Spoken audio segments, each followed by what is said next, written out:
Krypton. This is the Supergirl of San Francisco. And this is my response video to the lawsuit against the city and county of San Francisco. A city who I should have never, ever had to ever consider suing. Never having to consider that a sheriff's deputies, multiple deputies, would do the wrong thing and not uphold their constitutional oath to protect the victim and to listen to the victim and allow her to protest peacefully on the City Hall steps without being harassed, without being misgendered, without being told that you don't belong here, that you have no rights here, that you have to have a permit. But I had been there hours and hours and hours earlier in the afternoon and no one had said a thing. They let me be because that's what the First Amendment is. The First Amendment applies to all public buildings outside of the building. And we all should realize this. Haven't you ever seen movies where it's always City Hall, where people come to protest? And what good was it when protests weren't allowed to happen at will, at whim, because we are in a revolution right now, so protests are happening every day. And you need to see it at City Hall every day. There's always just weddings every day, which is a good thing. But that's what happened. No one was listening to my story. Nobody cared for me. Nobody was interested in anything to see. My life didn't mean anything to anyone at that moment in time because President Trump had just gotten elected and there was a whole bunch of things.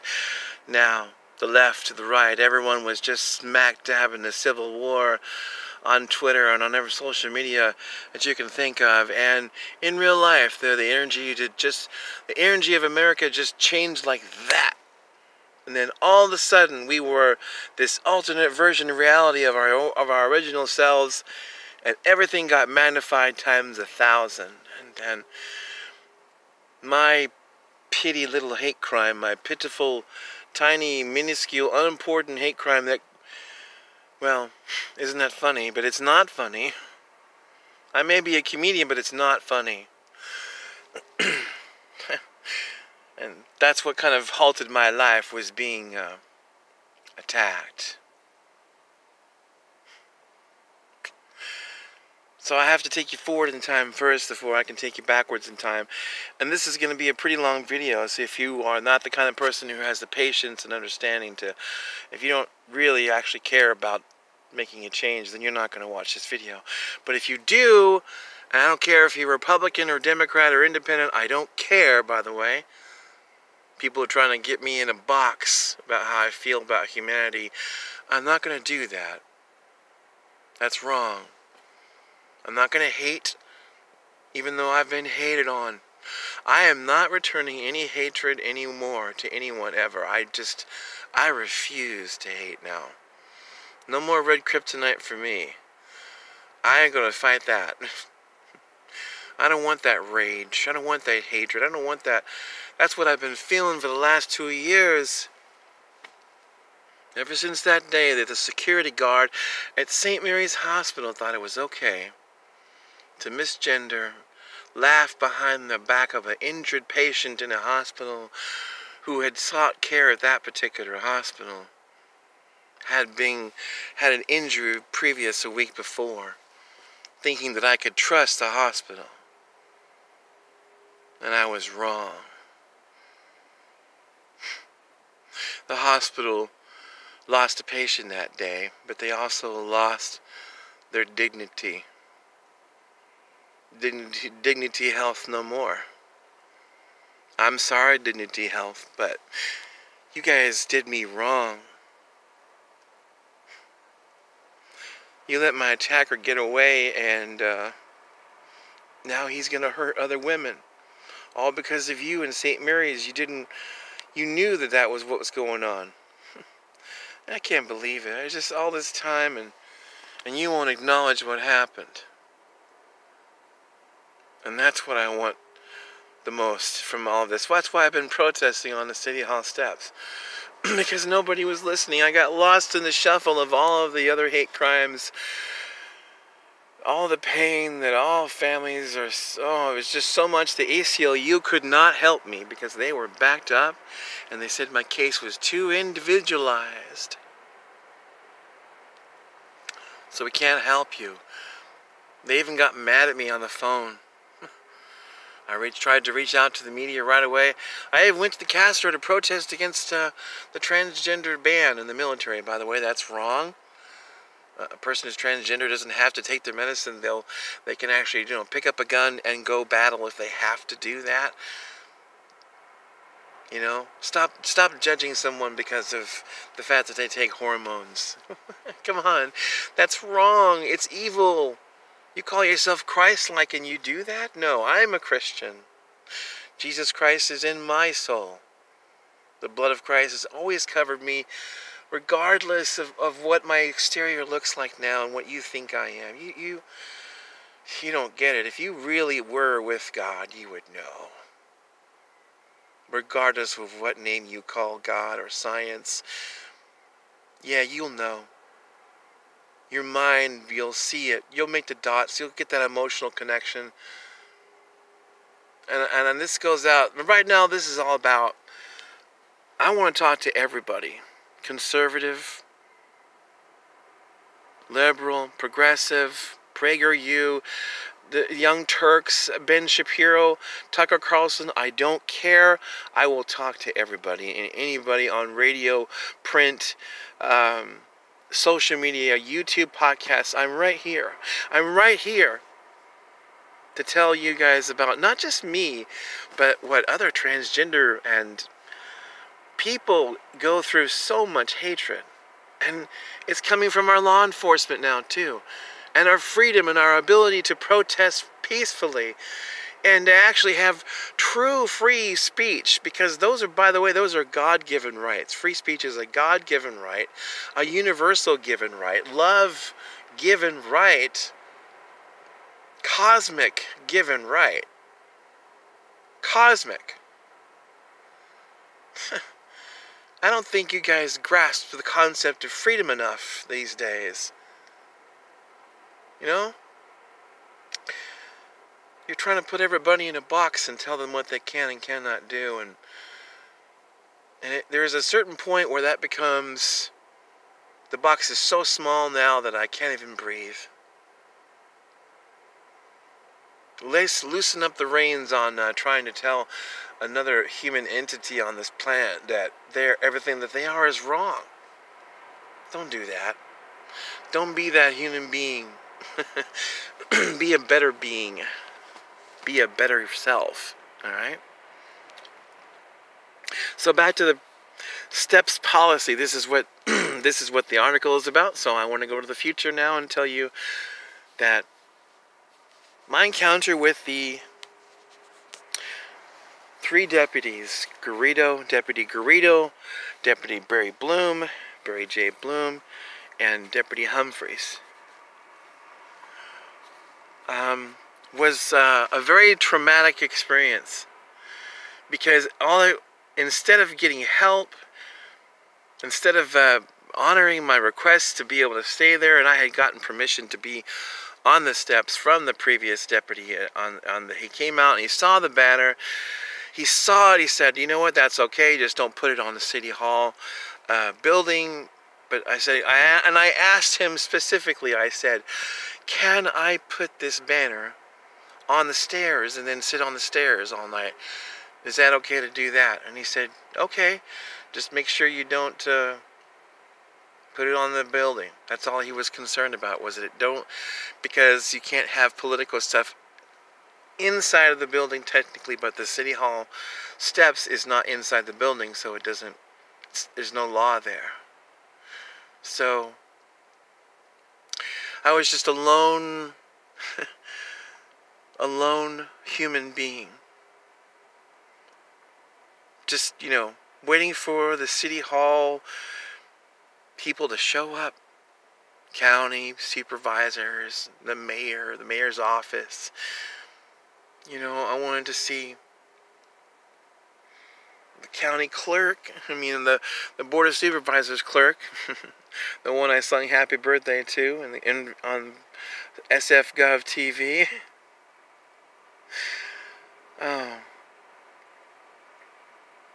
So I was, this is hard to talk about, okay? It's very difficult. I've had this pain for the last 2.5 years now.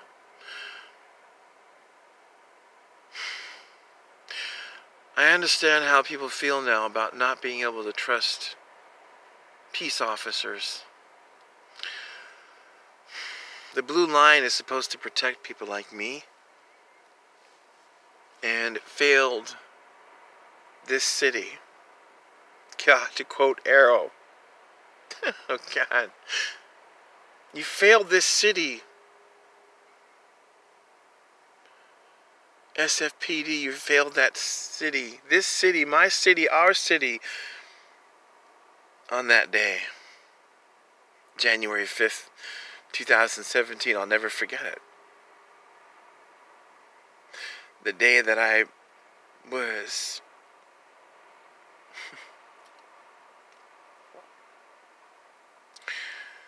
changed forever.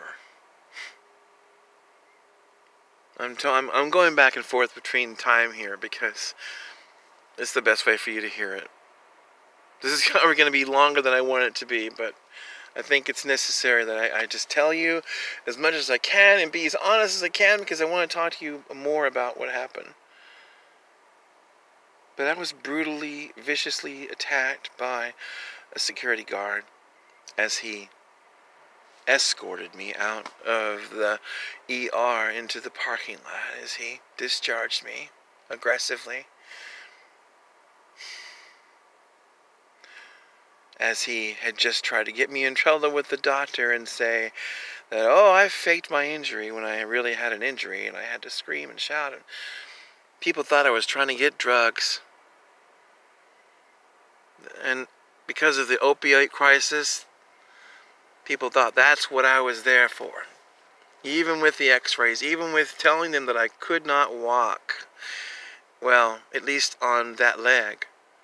And it wasn't working. They were trying to give me a cane and it wasn't working. Nothing was working. They weren't giving me pain medicine. They weren't doing anything to ease my pain. Even though they knew that I was already there for the same injury. It was just... And the security guard behind the scenes, laughing, snickering, calling me sir every time he talked to me, threatening me with prison time and jail as he's there with the nurse and the doctor. They're all yelling at me, saying that, you know, I faked the injury, so I'm pleading with them to try and look at the x-rays. I've already been here. It was a nightmare. It was a nightmare. Imagine this happening to you. Now you're the one that's already injured, and now the hospital is treating you like a villain. Like you don't, like you're there for drugs, and you're not getting the treatment you really need. And you're in big trouble. Because you can't do anything. You have a family now, so what do you do? What do you do, right? So, I never got the help and the care that I needed. Instead, I got ejected for tossing my cane in the hallway because of what the security guard was doing. Trying to lie and trying to get me into prison. How could you do that to somebody? How? That's insanity. I was just so surreal the whole entire night.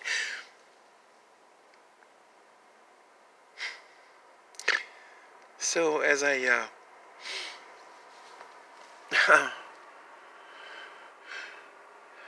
this is very, very, very difficult, and I've had so many tears on YouTube, so I'm gonna be honest with you and say that I don't have any tears anymore. I'm angry. I want justice.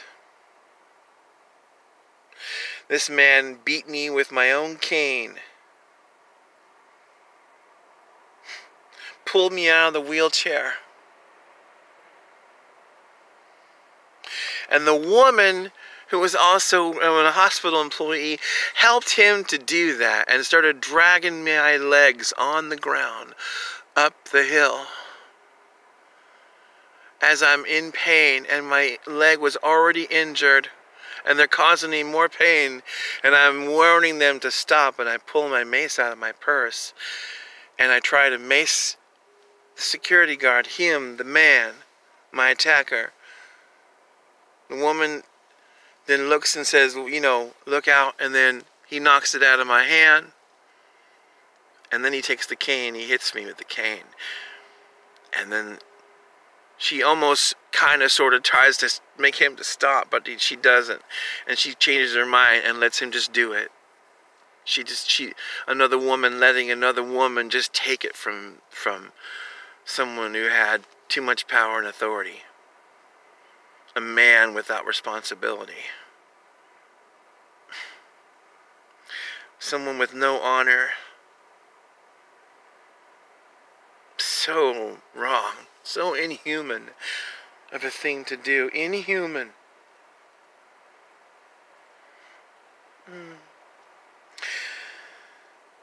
So they drag me up the hill.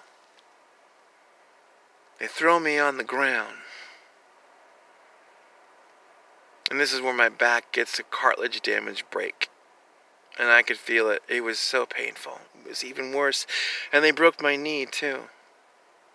So now my back and my knee, I can't move. I'm pretty much paralyzed at this point. They left me on the ground. They threw a phone very much like the one I'm recording on now, my phone.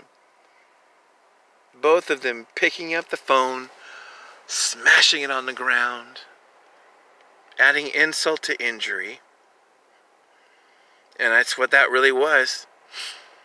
And they laughed, both of them doing it, and then laughing as they did it, and laughing all the way back down around the corner to the ER entrance. And I'm there on the cold, hard ground. The cold, hard ground. I know there's a song somewhere about that. So I'm lying on the ground, and I call 911 from the hospital, but they won't help me. They refuse to help me because they say, you're on hospital property, so we can't send paramedics out to your location. And they said, you have to call the hospital and have them come help you. So I did that, and then they said, well, we can't help you. You've already been discharged, and they didn't even believe me. The hospital did not believe me. The paramedics, every time I called 911, I called them 9 times. And every single time it was an argument fest, and it wasn't even, I'm sitting there in pain, and 911 is trying to treat me like a child and not even listening. Not even doing any kind of a job to calm me down and make me feel better so that they could get the right information about what happened. And then once that information was even had, still unable to help me because of rules and policies and regulations about can't rescue someone from a hospital. But the hospital wasn't rescuing me either. They failed me too. Oh.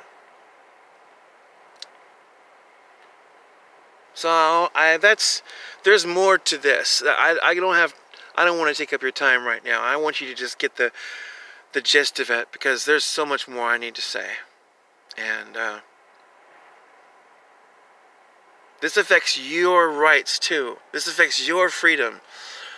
My pain, my suffering, my experiences have brought about a positive change, a protection of the Constitution of the United States of America, protecting freedom in the First Amendment, which I will always do. That's my jam. The First Amendment is my jam, okay? So if there's anything that the Supergirl of San Francisco is going to be famous for ever, is to just care and to show up. And to make a bold statement and not be afraid to do so, because we get one world, one chance to make this right.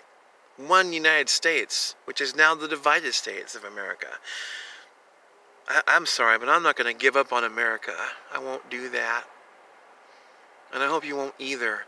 So I hope that you can take a look at how this policy change in front of the City Hall steps is going to make a difference for everyone now. Because now, when you have something to say, you can say it. There's no more waiting around. If something happens and it needs to be said, a small group of 15 people can now go and peacefully protest at any given time of the day, and whatever the sign says is what it says. True First Amendment. And now, you know, no one's going to be taking your stuff away or pushing you off the steps or trying to accuse you of vandalism or assault or anything else like that, or saying that it's not your city hall to even be in, that it's somebody else's property. But now we have a better way to do this, right? Doesn't it seem weird that that was the way it was? It felt so controlled. I thought, I'm sorry, but free speech should never be like controlled like that. It was so weird. My attorney and I saw that permitting process was the gateway to restricting free speech.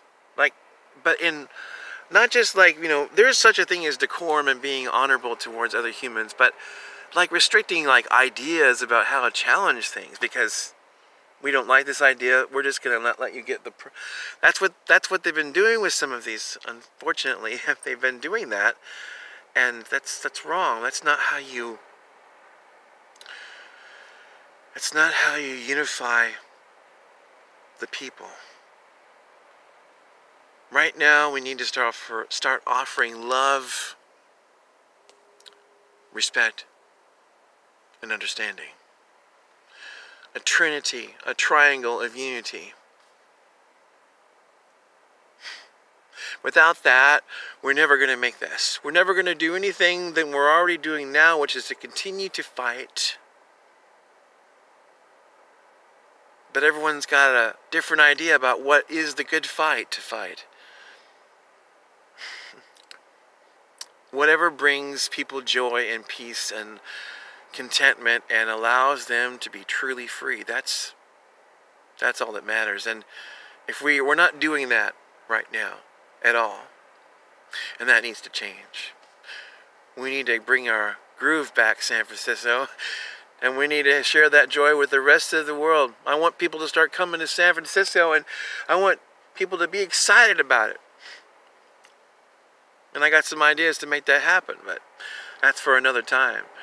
Right now, let's talk about our freedom, and let's talk about justice and police accountability, especially to people of color. That's the other thing that I do, is I stick up for other people.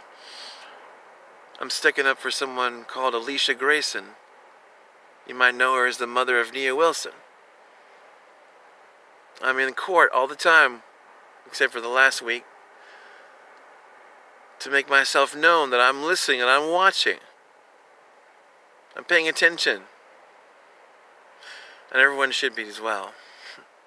That's what's happening. We're not paying attention to the freedoms that we're losing. So let's have a talk, shall we? Thank you for your time.